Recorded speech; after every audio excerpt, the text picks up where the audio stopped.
And you ended up, taking after your father and playing chess at a high level as well. Correct. Yeah. What draws you to chess? Because I grew up playing chess as well. So yeah, so chess. I mean, obviously, my father was a chess master, right? So I had to learn the game. He sat me down. I spent a lot of time learning it, and to this day, I have massive respect for chess. So much respect for the game. It's so much harder at that world level than people can even fathom. Unless you even play the game, you can't even anticipate how good these people are at the game. They're effectively computers. I don't think you can even be good at chess at that level without having something a little bit wrong with you. You got to be on the spectrum somewhere. Do you know what I mean? Because it's crazy how good these guys are. But yeah, chess is an amazing thing. I still play chess every day. I'm not world level or anything. I'm around 1750, 1800 elo. If anyone knows chess, that's what I am. But yeah, would that be considered better than average? Certainly better than average. Yeah. The average player, let's say, is around 1,000 or something. Okay. But my dad was 2,400. Okay. Or 2,500. Damn. So yeah. So I'll give you an example. My dad could beat me without looking at the board. So my dad would be in the kitchen, fucking around the kitchen, cooking dinner.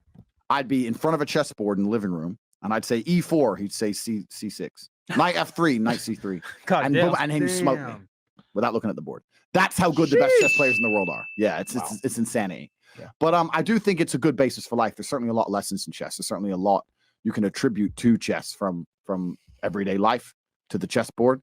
And I think it's a good grounding mechanism. I enjoy to sit down for a good couple hours, win some games, lose some games. Right. It's something I personally enjoy. So, yeah, Can you tell us some of those life lessons that you learned from playing chess with your father and applying it into real life? Yeah, absolutely.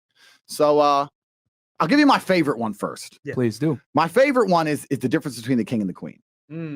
Right? Because the king moves one square at a time, and the queen can just zip across the board, right? So you're here in Miami, you're partying in Miami. They got all these parties right now. It's Art Basel, blah, blah, blah. You see all these chicks on a boat. For the man to get on that boat, it's one square at a time, right? He has to get a good job. He has to get his taxes right. He has to find a way to leverage credit. He has to meet the guy who sells the boats. He has to go through all this shit stage by stage by stage to finally pull off being on that yacht and having that yacht at the age of 56. A chick, what does she need? Lip fillers? Boom. Zip. On. She gets straight on. That's the difference between the king and the queen.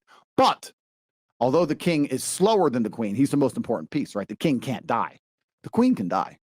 The queen, sometimes you can be looking at a position and go, this is fucked up. The only way out of this is to sacrifice that bitch. Sometimes you can do it. I'll tell you a very quick story. This is a story I've never told before. When I was, how old was I? 23? When I was 23, I was dating a ballerina. She was the prima ballerina of the Cambridge Ballet School in England. And I had no money. I was a fighter, but I was coming up. I didn't really have any money. And she lived far away, like an hour and a half away, but she used to come see me, and we were good for like a year and a half. I loved this girl. Yeah.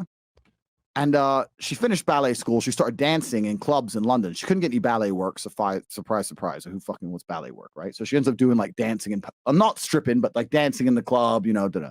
So now she's around all the London money every day. She's out dancing all the time. She's up late every night. She doesn't want to drive an hour and a half to come see me. None of this shit. So we're kind of falling apart a little bit. And she ended up talking to someone famous, David Hay. I don't know who he is. He's a boxer. So David Hay starts texting this bitch, right? Back and forth today. So anyway, when I finally saw her again, she was like, we had an argument. She's like, well, you know what? You think you're a fighter? This guy, that guy, this guy, that guy. I'm like, look, if you're going to go fuck idiots, at least do it for money. And she's like, what do you mean? I was like, well, if you're going to go fuck idiots, at least get paid because they don't give a fuck about you. Like, if you're going to play this game, at least do it for money. Right. So I had this argument with her back and forth, and I explained to her that these men are just going to use you. If you're going to do it, at least get paid. And when she left the house, Tristan said, why are you telling her to fuck other dudes? I'm like, no, I'm just understanding that in my chess position, I've lost this game. Right. The game is done now. Just sooner or later, she's out. All we do is argue. She's in the club every night. I'm just trying to say before she leaves, maybe I can get a little bit of money. Yeah. That's the queen sacrifice, right? Right. We broke up 3 months later. I don't know if she fucked him or not, or who she fucked. I don't know. I never spoke to her since. But that's kind of the analogy you have to be able to apply to life. Sometimes chicks got to go. Yeah. Sometimes they have to go to save the king.